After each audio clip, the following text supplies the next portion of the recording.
আমরা জানি আমাদের বক্তব্য শুনবো আমাদের প্রাণপ্রিয় নেতা,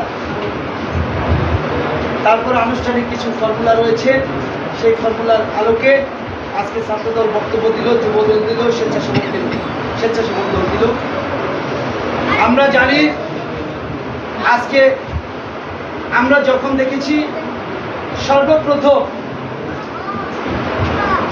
শরীয়তপুর জেলা বিএনপির আওয়ামী লীগ আমলের সর্বপ্রথম যখন 2010 সালে সম্ভবত আমরা জানি শরীয়তপুর জেলা বিএনপির কমিটি হয়েছে, আমাদের সভাপতি ছিল আপনাদের সন্তান অ্যাডভোকেট জামাল শরীফ হিরু ভাই, সাধারণ সম্পাদক ছিল আমাদের আলহাজ শফিকুর রহমান কিরণ ভাই।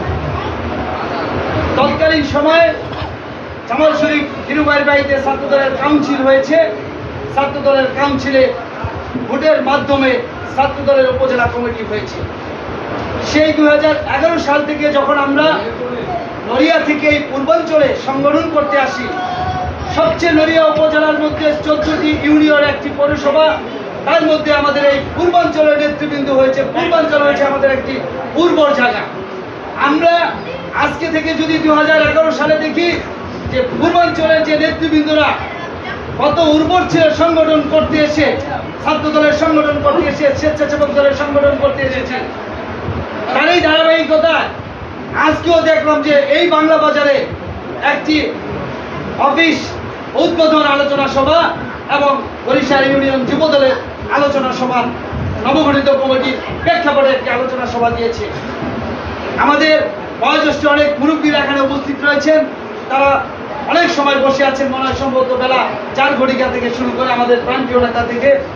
আপনারা জানেন, আমি একটা কথাই বলবো, আজকে ছাত্রদলের সাবেক সাধারণ সম্পাদক বলে গিয়েছে, আমরা একটা জিনিসই দেখেছি, আমাদের প্রাণপ্রিয় নেতা ঝড় বৃষ্টি আধার রাতে মামলা হামলায় কর্মীর পাশে, তার নাম হয়েছে আমাদের আলহাজ শফিকুর রহমান কিরণ ভাই।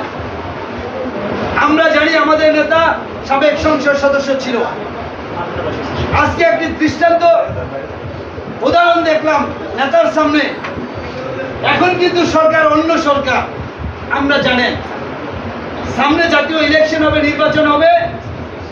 আল্লাহর অশেষ রহমতে নড়িয়া উপজেলা বিএনপি অঙ্গ সংগঠনের মনোনীত প্রার্থী হয়েছে আমাদের আলহাজ শফিকুর রহমান কিরণ ভাই।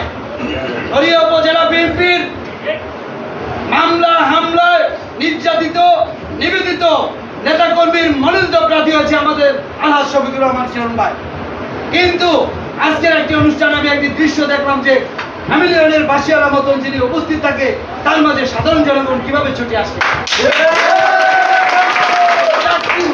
তার দোকানে এসেছে একটি রাস্তা কমপ্লিট করার জন্য, উন্নয়ন পাওয়ার জন্য, সেবা পাওয়ার জন্য। আসলে সেবা পেতে হলে আমাদের কি করতে হবে? আমি উদাত্ত আহ্বান জানাবো, যেহেতু 2010 সাল থেকে দেখি পূর্বাঞ্চলে বরিশাল ইউনিয়নের নেতৃবৃন্দরা অনেক হামলা মামলা নির্যাতন করে আমাদের সংগঠনকে ধরে রেখেছেন। এখন আমাদের একটি মুক্ত বাংলাদেশের স্বাধীনতার সময় এসেছে। আমরা জানবো আগামীতে তফসিল ঘোষণা হবে, নির্বাচনের প্রস্তুতি হবে।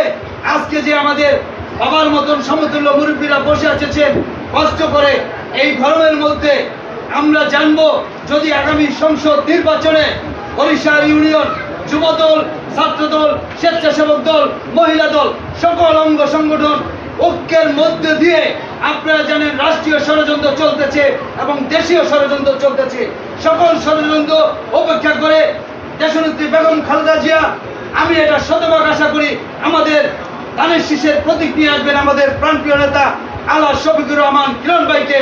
বরিশাল ইউনিয়নে যে 6টি কেন্দ্র রয়েছে, জাতীয় নির্বাচনে যে 9টি কেন্দ্র রয়েছে, তার মধ্যে বাংলা বাজারের পাশে যে কেন্দ্রটি রয়েছে, আজকে যে চিত্র দেখলাম, উদাত্ত আহ্বান জানাবো আমাদের বাবার সমতুল্য যারা বসে আছেন, ভাইয়ের সমতুল্য যারা বসে আছেন, আপনারা স্বতঃস্ফূর্তভাবে আগামী জাতীয় সংসদ ইলেকশনে ভোট দিয়ে নির্বাচন করে আবার এই ক্লাবে বসে তারপরে দেখবেন উন্নয়নের ছোঁয়া।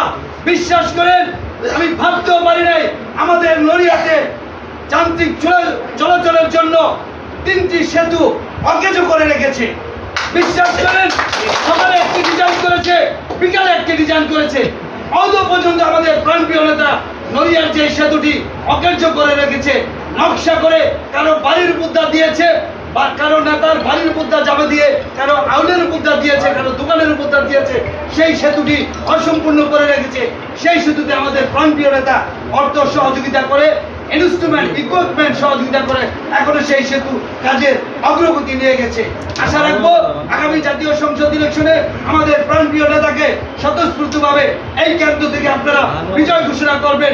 আবার আমরা এখানে বসবো, সেই পত্র রেখে আমি আমার বক্তব্য শেষ করলাম। বাংলাদেশ